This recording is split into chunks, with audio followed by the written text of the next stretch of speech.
नमस्कार विद्यार्थी मित्रांनो, लाईट ऑफ लाईफ ट्रस्टच्या यूट्यूब चॅनलमध्ये पुन्हा एकदा तुमच्या सगळ्यांचं सहर्ष स्वागत आहे. इयत्ता 9वी मधून 10वीत जाणाऱ्या विद्यार्थ्यांसाठी हा एक स्पेशल कोर्स आहे. या कोर्समधली ही 7वी व्हिडिओ आणि अतिशय महत्त्वाची आहे. आपण या कोर्समध्ये 9वी मध्ये असलेल्या अशा संकल्पनांवरती चर्चा करतोय, ज्या संकल्पनांचा, ज्या गुणधर्मांचा उपयोग, ज्या सूत्रांचा उपयोग आपल्याला इयत्ता 10वी मध्ये होणार आहे. तर 7व्या या व्हिडिओमध्ये तुमच्या सगळ्यांचं पुन्हा एकदा सहर्ष स्वागत आहे.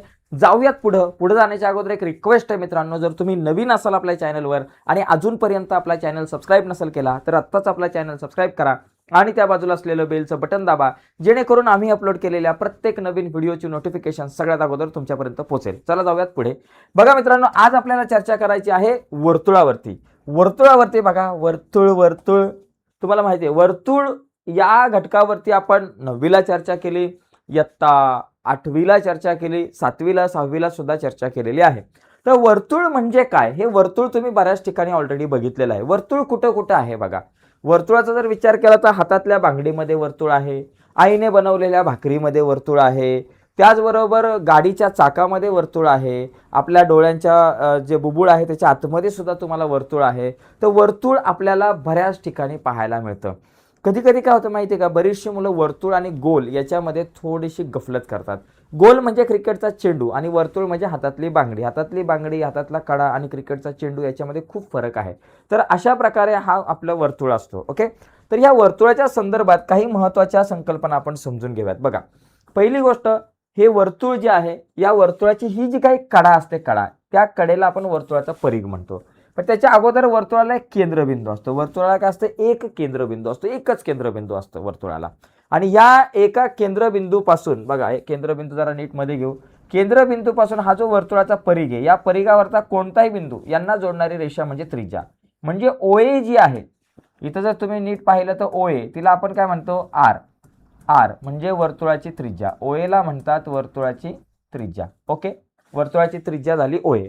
आणि ह्या वर्तुळाला किती त्रिज्या काढू शकतो आपण, कुठलंही एखादं वर्तुळ असेल तर त्या वर्तुळाला अनंत त्रिज्या काढू शकतो आपण, असंख्य त्रिज्या काढू शकतो. आणि या प्रत्येक त्रिज्येची जी लांबी आहे ती सारखी असते. ओके, एवढं लक्षात घ्या. ओए जर एक त्रिज्या काढली ती 5 सेंटीमीटरचा असेल तर संपूर्ण वर्तुळाला तुम्ही अनंत त्रिज्या काढू शकताय आणि त्या सगळ्या त्रिज्या ज्या आहेत त्या 5-5 सेंटीमीटर लांबीच्या असणार आहे.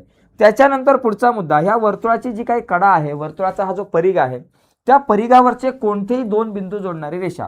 आता या परिघावरचे कुठलेही दोन बिंदू जोडणारा रेषाखंड तुमच्याकडे असेल, अशा प्रकारे समजा PQ, हे दोन बिंदू जोडणारी जी रेषा आहे तिला आपण म्हणतो वर्तुळाची जीवा. बरोबर, ही जी PQ आहे, या PQ ला तुम्ही काय म्हणता, वर्तुळाची जीवा. ओके, वर्तुळाची जीवा. आता वर्तुळाला किती जीवा काढता येतात, तर वर्तुळाला असंख्य अनंत जीवा काढता येतात. आणि इथं प्रत्येक जीवेची लांबी ही वेगवेगळी असणार आहे, जीवेची लांबी सारखी नसणार आहे.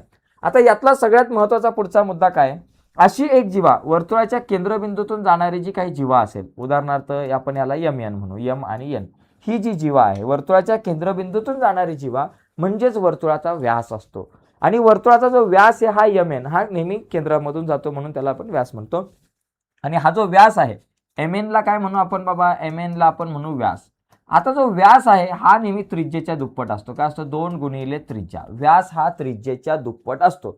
समजा जर का वर्तुळाची त्रिज्या जर का 5 सेमी असेल, प्रश्न कधी कधी बऱ्याचदा विचारला जातो, एका वर्तुळाची त्रिज्या 5 सेंटीमीटर आहे किंवा बाबा 7 सेंटीमीटर आहे, तर वर्तुळाचा व्यास किती. तर आपण म्हणू शकतो की बाबा वर्तुळाचा जो व्यास आहे 2 गुणिले त्रिज्या असतं.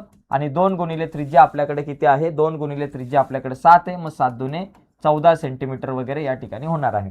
तर वर्तुळाचा व्यास हा त्रिज्येच्या दुप्पट असतो आणि त्रिज्या ही व्यासाच्या निम्मी असते. अजून एक इथं प्रश्न लक्षात घ्या, वर्तुळाची सगळ्यात मोठी जीवा म्हणजे काय, व्यास. वर्तुळाच्या सगळ्यात मोठ्या जीवेला व्यास म्हणतात. कधी कधी असाही प्रश्न आपल्याला बोर्डाच्या परीक्षेला 10वीला विचारला जातो की वर्तुळाची त्रिज्या 7 सेंटीमीटर आहे किंवा बाबा एका वर्तुळाची त्रिज्या 10 सेंटीमीटर आहे, तर त्या वर्तुळाच्या सर्वात मोठ्या जीवेची लांबी काढा. मग अशा टायमाला आपण वर्तुळाच्या सगळ्यात मोठ्या जीवेची लांबी काय म्हणू शकतो बाबा, सगळ्यात मोठी जीवा म्हणजे व्यास. आणि तो व्यास 20 सेंटीमीटर येईल. त्रिज्या 10 आहे तर व्यास त्रिज्येच्या दुप्पट 20 सेंटीमीटर येईल. म्हणून वर्तुळाची सगळ्यात मोठी जीवा जी आहे ती 20 सेंटीमीटरची असेल. ठीक आहे, चला आता पुढच्या काही कन्सेप्टवरती चर्चा करूयात. तर या ठिकाणी व्यास झाला. याच्यानंतर आणखी गोष्टी लक्षात घ्या की वर्तुळाला स्पर्श करून जाणारी एक रेषा काढली. समजा अशा प्रकारे ही वर्तुळाला स्पर्श करून जाणारी एक रेषा आहे, हिला आपण काय म्हणू बाबा एल, आणि ही पी या बिंदूमध्ये स्पर्श करते. पीच्या ऐवजी याला दुसरं काहीतरी नाव देऊ, एल ए बी सी या बिंदूमध्ये स्पर्श करते. सी जो आहे तो स्पर्श बिंदू आणि एल जी आहे ती स्पर्शिका आहे. एलला काय म्हणतात, स्पर्शिका. स्पर्शिका ही वर्तुळाला स्पर्श करून जाते. रेषा एल, रेषा एलला आपण म्हणू शकतो स्पर्शिका. रेषा एल बरोबर स्पर्शिका. आणि एका वर्तुळाला अशा किती स्पर्शिका आपण काढू शकतो, तर एका वर्तुळाला अनंत स्पर्शिका काढू शकतो. आता स्पर्शिका ही कन्सेप्ट समजून घ्यायची झाली तर तुम्ही बघा, रेल्वे बघता, ट्रेन बघता, तर त्या ट्रेनचं जे चाक आहे बरोबर, ते चाक म्हणजे जर तुम्ही वर्तुळ पकडलं तर त्या चाक ज्या पटरीवरून जातं, ती पटरी जी आहे त्या पटरीला तुम्ही स्पर्शिका म्हणू शकता.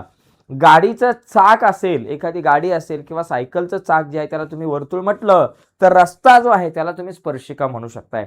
तर अशा प्रकारे स्पर्शिका एका वर्तुळाला अनंत काढता येऊ अनंत स्पर्शिका काढता येऊ शकतात. कुठलंही एखादं वर्तुळ असेल तर त्या एका वर्तुळाला तुम्ही अनंत स्पर्शिका काढू शकताय. आणि समजा वर्तुळावरचा एक ठराविक बिंदू आहे, समजा पी, या वर्तुळाचा हा पी बिंदू आहे, तर पी बिंदूमधून मी किती स्पर्शिका काढेल वर्तुळाला, तर पी बिंदूमधून मला वर्तुळाला एकच स्पर्शिका काढता येऊ शकते. आणि असे अनंत बिंदू असतात, या वर्तुळाचा जो परिघ आहे त्याच्यावरती अनंत बिंदू असतात आणि त्या अनंत बिंदूंमधून अनंत स्पर्शिका आपल्याला काढता येतात, एवढं लक्षात ठेवा. याच्यानंतर एखादी रेषा बघा, ही आता एक जी रेषा आहे समजा, आता ही बघा वर्तुळाला छेदून गेली. समजा या रेषेला आपण म्हणू शकतो आर, आर बघा, समजा आर असा आपण आर म्हणू. तर ही जी रेषा आहे, इथं यस आणि इथं टी पकडा, ही रेषा वर्तुळाला छेदून गेली, मग हिला काय म्हणणार, छेदिका.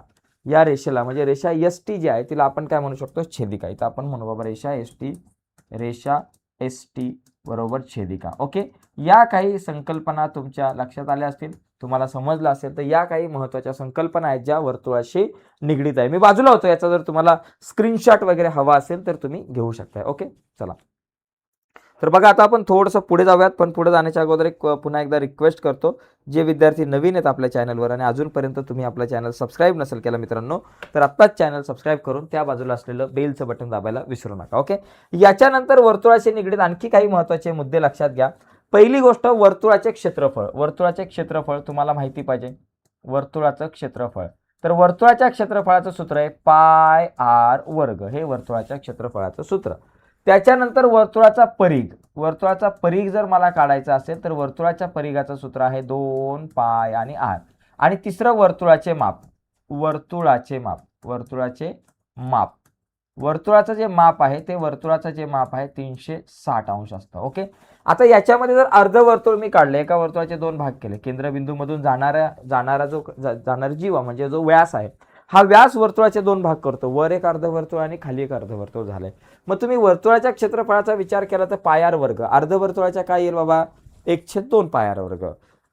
वर्तुळाचा परिघ 2 पायार आहे, अर्धवर्तुळाचा परिघ फक्त पायार येईल. वर्तुळाचं माप 360 अंश आहे, तर अर्धवर्तुळाचं माप लिहिताना तुम्ही फक्त 180 अंश असं लिहू शकता. ठीक आहे, तर या काही संकल्पना होत्या. आता आपण इयत्ता 9वीच्या अभ्यासक्रमामध्ये दोन महत्त्वाचे गुणधर्म होते, ते कुठले बघा. एकच हा गुणधर्म, केंद्रातून जीवेवर काढलेला लंब जीवेस दुभागतो. हा गुणधर्म आपण 9वीला अभ्यासला होता. याचा उपयोग सुद्धा आपल्याला पुढच्या वर्षी वर्तुळ्या प्रकरणातली काही गणितं सोडवताना होऊ शकतो. आता समजा माझ्याकडे एक वर्तुळाची एक जीवा आहे, ही आपल्याकडे समजा ए बी ही वर्तुळाची जीवा आहे. ओके, आणि हे केंद्रबिंदू आहे ओ. आता ह्या केंद्रबिंदूमधून जर मी जीवेवर जर असा लंब टाकला, समजा ओपी हा लंब टाकला, ओपी लंब ए बी, केंद्रातून जीवेवर ओपी हा लंब जर आपण टाकला, तर या लंबामुळे काय होतं, या जीवेचे दोन भाग होतात आणि हे दोन्ही भाग कसे असतात, एकरूप असतात. म्हणजे काय, एपी बरोबर पीबी. आपण काय म्हणू शकतो, एपी बरोबर पीबी बरोबर 1/2 AB. हे जरा थोडंसं नीट लक्षात ठेवायचं आहे. याच्यावर आधारित आपण काही गणितं बघितली होती. जर समजा आपल्याकडे जीवा एबी, समजा जर असं असेल की बाबा जीवा एबी तुमच्याकडे जर का 12 सेंटीमीटर असेल किंवा बाबा 24 सेंटीमीटर असेल, जीवा एबी जर तुमच्याकडे 24 सेंटीमीटर असेल, तर एपी किती झालं आणि पीबी किती झालं, एपी आणि पीबी किती येईल बाबा, निम्म येईल. एपी बरोबर पीबी बरोबर एपी बरोबर पीबी बरोबर 24च्या निम्मे 12 सेंटीमीटर. ठीक आहे, तर अशा पद्धतीनं आपण ही एक संकल्पना समजू शकतो की केंद्रामधून जीवेवर काढलेला लंब हा जीवेला दुभागतो. तर वर्तुळ्या प्रकरणावर आज आपण इथेच थांबूया. त्या संकल्पनेवरती एकदम बेसिक कन्सेप्ट जे आहेत त्यावरती आपण चर्चा केली. आता 10वीला ज्यावेळेस तुम्ही जाल तेव्हा थोडंसं डिटेलमध्ये आपल्याला शिकायचं आहे, पण ते डिटेलमध्ये शिकण्याच्या अगोदर या ज्या गोष्टी आहेत त्या माहिती पाहिजे, हा बेस आपल्याला माहिती पाहिजे. तर आजच्या या चर्चेमध्ये इथेच थांबूयात. नक्कीच तुम्हाला व्हिडिओ आवडले असेल तर व्हिडिओला लाईक करा. नवीन असाल तुम्ही आपल्या यूट्यूब चॅनलवर आणि अजूनपर्यंत तुम्ही आपला चॅनल सबस्क्राईब नसेल केला तर आत्ताच आपला चॅनल सबस्क्राईब करा आणि त्या बाजूला असलेलं बेलचं बटन दाबा, जेणेकरून आम्ही अपलोड केलेल्या प्रत्येक नवीन व्हिडिओची नोटिफिकेशन सगळ्यात अगोदर तुमच्यापर्यंत पोहोचेल. बाय मित्रांनो, धन्यवाद सर्वांना.